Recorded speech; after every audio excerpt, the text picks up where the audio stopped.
We called 2 straight passes, and, not that they weren't good calls. The one on third down was wide open, and their DN batted it down. That would have been a huge play. But we can do better there. I thought our third down offense could be better. Too many third and longs is part of that. Losing your quarterback is never good. Good news is his shoulder is good. All the images were positive. It's a rehabable injury, and that starts immediately. It's a day-to-day thing. He was fortunate. A lot of times when you see a quarterback get hit while they're throwing, it can be damaging, and this was not that. So Devin's super tough, and he'll grind. There isn't a timeline. Could be this week, could be 6 weeks. It's really going to come down to how he recovers. And so we're excited that the news was what it was, and I'm not going to get into any more of it than that. So all your questions will be ignored when it comes to Devin. But we're excited, that his season isn't over and he doesn't need surgery. Defensive positives, we tackled well. We only missed 5 tackles. We won the line of scrimmage. There was a lot. If you just, hit play and then pause, you'll see us in the backfield a lot, and disrupted a really good run game. They were averaging 200 yards going into our game on the ground, and I thought the guys really screwed up the timing of a lot of their plays with disruption. There's a lot of guys in there on the D-line just really grinded, man. You watch Corey Durden played his heart out. I thought, Savion Jackson and C.J. Clark and Davin Van, Josh Harris, Trevally Price, those 6 guys just battled. And the linebackers played downhill. Thought Isaiah Moore and Drake and Peyton were all productive. But the second half shutout was impressive, and the 2 interceptions were critical.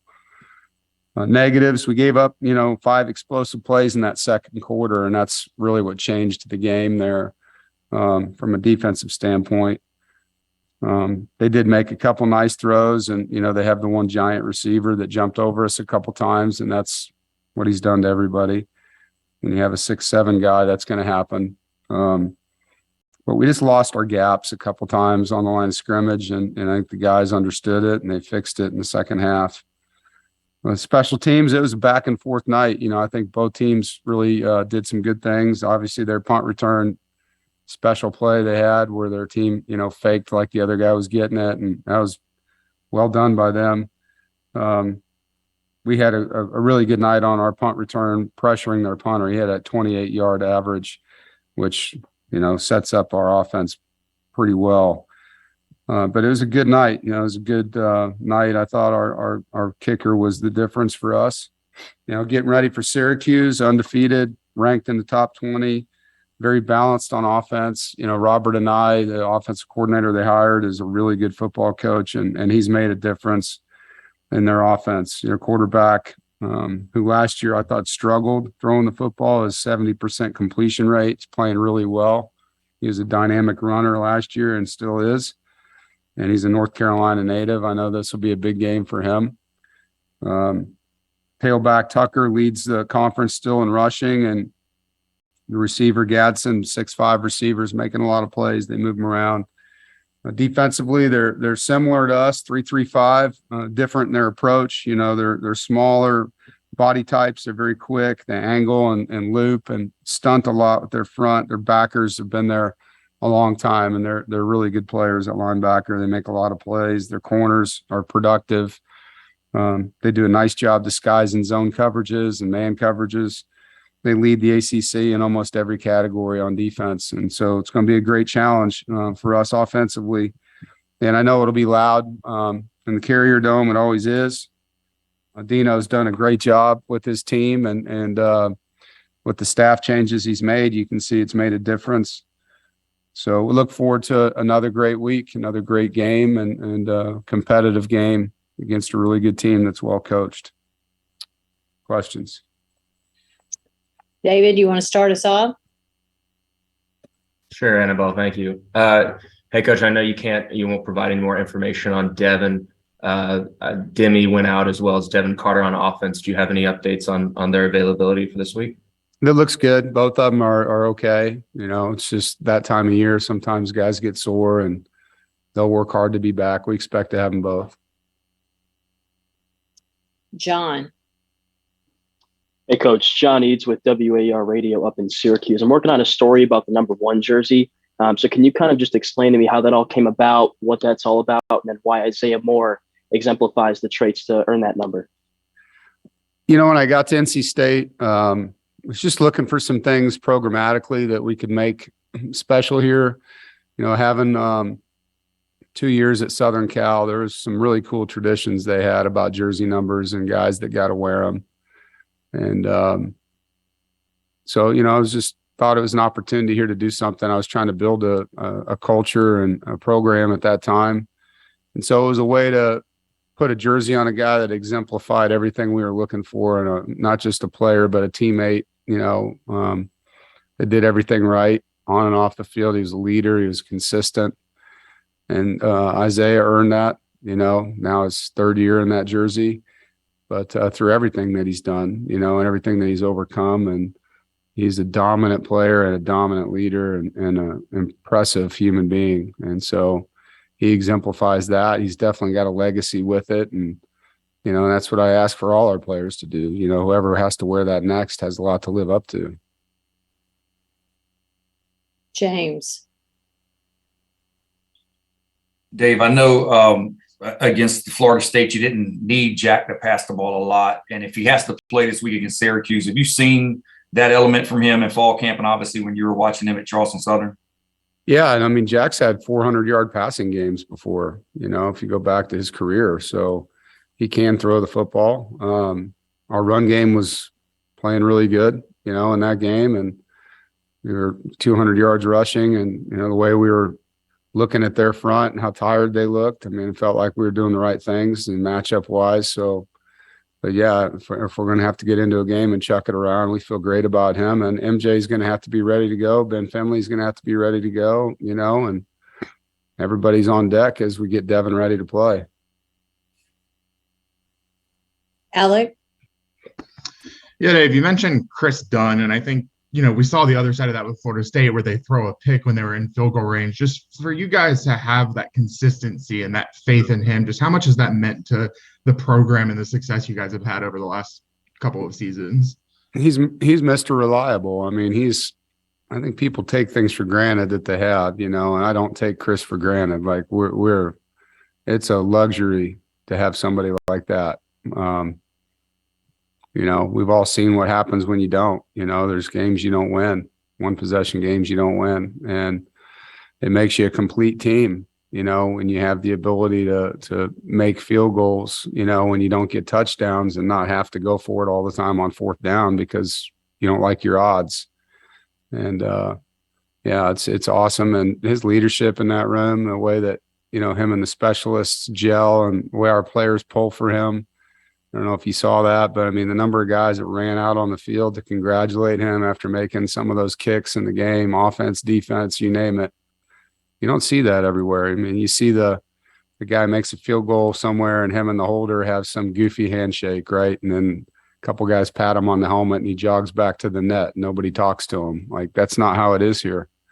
You know, Chris is somebody that these players love and we all pull for. Aaron? Yeah, Dave, I know that the offensive plan might have gotten adjusted a little bit with Devin's injury the other night, but you ran the ball really well and effectively, and part of that was by necessity, I guess. But beyond that part of having to go to it, what did you like about the way you guys ran the ball, considering it was the best performance, considering the stakes and the level of opponent that you've had on all year on the ground? Well, you know, I've said this from the beginning, like when you play teams that are going to play, basically they played man-to-man on our 4 receivers with 2 safeties back. They dared us to run the football, you know, and if we couldn't run the ball in that look, we were going to get completely destroyed. I mean, it's very difficult to throw the ball the way they were defending us. And so that was something we had to do to win. And we challenged the O-line, tight ends, the backs, the wideouts. Like, this may be one of those just dirty games where that's how we get it. We have to be patient. And the way we're going to get explosive runs is by the second level, you know, acting like O-linemen, going in there and, you know, run guys off, cracking safeties, finding extra work. And, Thayer Thomas didn't have a catch, but he blocked his butt off the entire night, man. I mean, what a great teammate, unselfish guy, and Daryl Jones, Devin Carter, before he was out, was going in and cracking safeties and backers. And that's the kind of night it was. And so our guys bought into what it was going to take to win. I thought our backs really ran hard, like I said, and took advantage of the moment. And it does build confidence moving forward, that you can run the ball like that. James? Yeah, Dave, I know last week you gave an update on Trent Penix. Do you have one similar for Tyler Baker-Williams? And also, we haven't seen Josh Pierre-Louis. Is that an injury deal as well? I hope we have Tyler this week. That was the plan. We'll find out. We haven't practiced yet, but that was the plan, to have him. So we're looking forward to that. Trent Penix is close, and he's either this game or next, but he's very close to being back. And so that's where we're at with Josh Pierre-Louis. Josh was suspended and definitely from the team. That happened 3 weeks ago, maybe, before Texas Tech. And, that's an indefinite suspension. Thanks, Dave. Yep. Corey? Dave, looking back at the last two games, obviously one of the areas where the defense has struggled has been, in containing quarterbacks, with DJU and Jordan Travis having some big run plays during those games. How important is that going to be this week against Garrett Schrader, another guy that is a dual threat quarterback? Yeah, Garrett's playing really well for them and extends plays. And, as you saw the other night, their quarterback got out on us a few times, and that's a huge deal. I mean, you always have somebody accountable for him, but it's not just being accountable. You got to make the play, and a couple times we didn't. And so, now we have an option to do that as well if we're playing without Devin. But, it's 11-man football in the run game. And sometimes the runs, as you know, are just created in a pass where a guy drops back and takes off. So, yeah, we have to do a great job, with their quarterback of not allowing him to get out. And, if we end up in that situation, making sure we have opportunities to run ours. Ryan? Yeah, David, don't want to ask about the specifics with Devin. Obviously, you addressed that, but is he a guy who has to practice, or given the experience that he has, is he a guy who can just play? I don't know how you judge that in your program.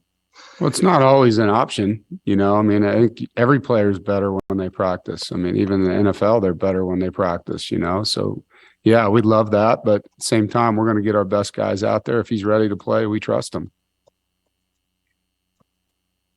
And that's a decision you'll make. Sorry, that's a decision you'll make. The trainers will make. Devin will make. Who makes that decision? Well, it always starts with the doctors. Yeah. Thank you. Tim Peeler? Hey, Coach. Hope all is well. Just wonder if you could go back to your first trip up to Syracuse. What the importance of that game was, the importance of Pharaoh McKeever's play that he made that helped turn that around, and yeah. The difference of where you are now. Well, that was my first ACC win. It was a heck of a play by Pharaoh, and I think it was Halloween, if I remember right. That was the night my son was dressed up like a piece of bacon, and Connor, that was pretty awesome. He came into my press conference dressed up in a bacon suit. I still remember that. It's pretty sweet. But yeah. It's always big to get your first conference win and to do it on the road and do it with a defensive score. Momentum builder for sure. And I think that was just, the first of many steps that we've taken. You get one ACC win. Now the guys believe they can get more. Just like the first time we beat Florida State, we could not beat them. And now our guys expect to beat them, and I think it's kind of just the evolution of our program, and playing well on the road, all the things that go into it. So it's a great place to play. I've always enjoyed playing up there. The noise is an issue, can be an issue. It's also a great environment. So I know our team's excited about it. Thanks, Coach. David?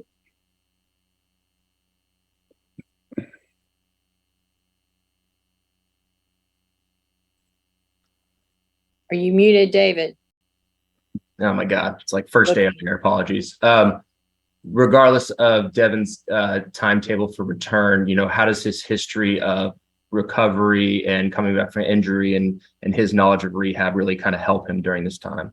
Yeah, it does. I mean, he's in a good spot mentally. He was, thankful to hear that it wasn't bad, and not that anything's good, but, it could have been a lot worse. You guys saw the hit. And so I think he knows what he's got to get done. He'll be down there. He trusts the trainers that we have, and, he'll be after it. And I think, what you said probably is pretty real. And when you're never been injured in your life, first time going through something that's different, he's got a lot different injury when he hurt his leg, but he's got the recall and, just the steps and what he needs to do. And not just the physical part. I think for injured players, the mental part's big, just not getting disconnected from your teammates, So I know that won't be a part of what he does. And I mean, he's going to try like heck to get ready, So I think that's the biggest thing. Is the last one was you're done for the year. This one isn't that, So he's got a lot to be motivated about in this recovery process.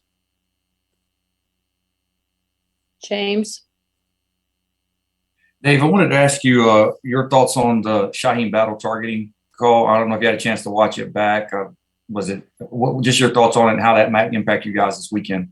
Yeah, it's unfortunate.